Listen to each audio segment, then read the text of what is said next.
Do you want to know a fun, cute Pokemon fact? Yanmega prefers to battle by biting apart foes' heads instantly while flying at high speed.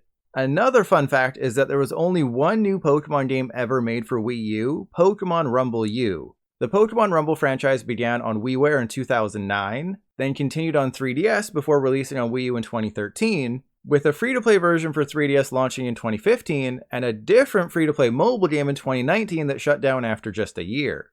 None of the games in this series have ever received much in the way of critical acclaim, with reviewers noting the lack of depth and repetitive gameplay. But that doesn't change the fact that come March 28th, you'll never be able to buy a Pokemon game for Wii U. Now, I know what you're thinking. There's at least one person in the Pokemon world married to a Lopunny. Because, honestly, imagine if Pokemon were in our world. The first thing somebody would do is catch a Baniri, evolve it into Lopunny, and then teach it Sweet Kiss. But you're wrong. Technically speaking, Pokémon Rumble U is the only Pokemon game on Wii U. The other candidate, Pokken Tournament, is a combination of Pokemon and some dude named Ken.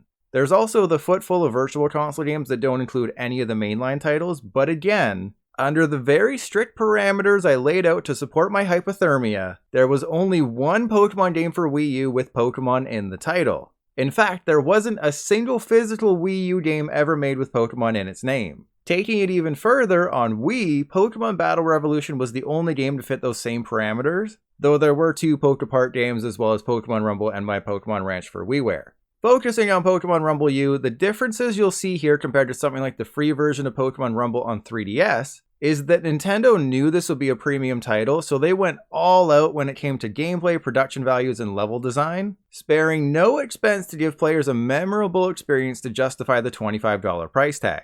Just kidding. Instead of traversing through a fun, detailed level and facing a boss at the end, you just fight in a small, hexagon-shaped area for a few minutes. If you've played Pokemon TCG Live, you'll know that the Pokemon Company has a weird fixation with hexagons, and apparently this is where it began. Anyways, after defeating the underlings like your far less handsome John Wick, the boss will appear using the same canned animation. Then it's a simple case of beating it off using one of two buttons. Another change in Rumble U is the addition of other players, because the main complaint of this franchise has always been its impossible difficulty. As you might expect, having 3 more Pokemon on screen at once in such a cramped area is great, because now you can't tell who you are or where you are or which health bar is yours. It makes things so much more interesting. I mean, who wants to know their location when 30 enemies are attacking you at once? And because getting lost in the orgy of Pokemon isn't enough in those frantic levels, Umbrella designed Rumble U as a single-screen game for 4 people. That means the camera is never focused solely on you, even when you're playing with yourself. The camera will always choose to have everyone visible on screen instead of just zeroing in on you,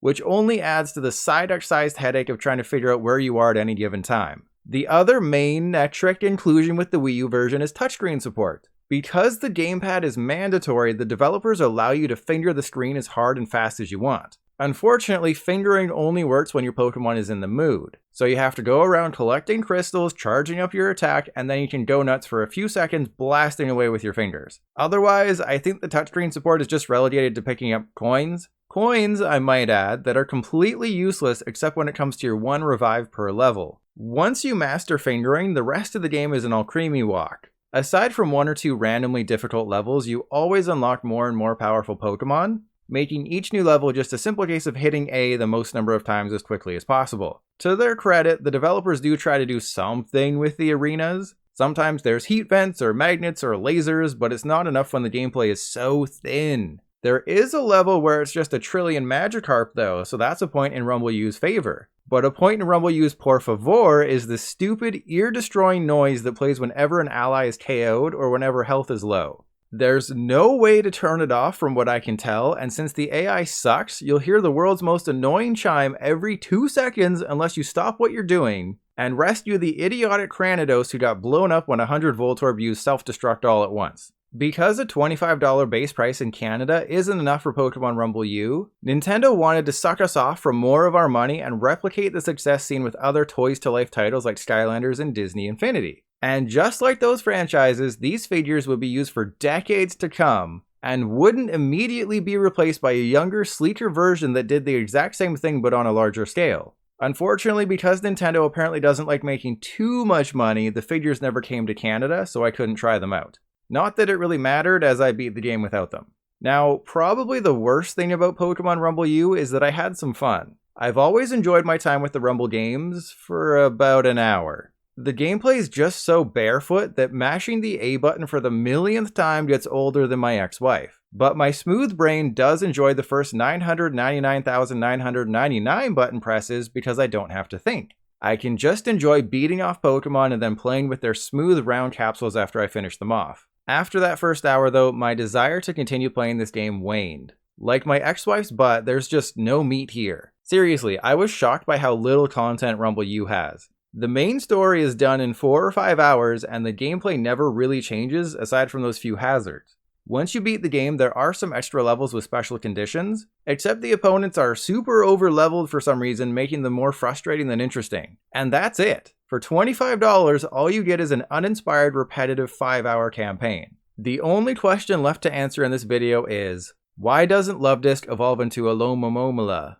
Also, is it worth buying a Wii U in 2023 for its only game with Pokemon in the title? Dear Arceus, no. How about if you already own a Wii U? Is Pokemon Rumble U worth spending $25 on? Unless you're an idiot YouTuber trying to milk their viewers like a milk tank, no, never, not at all.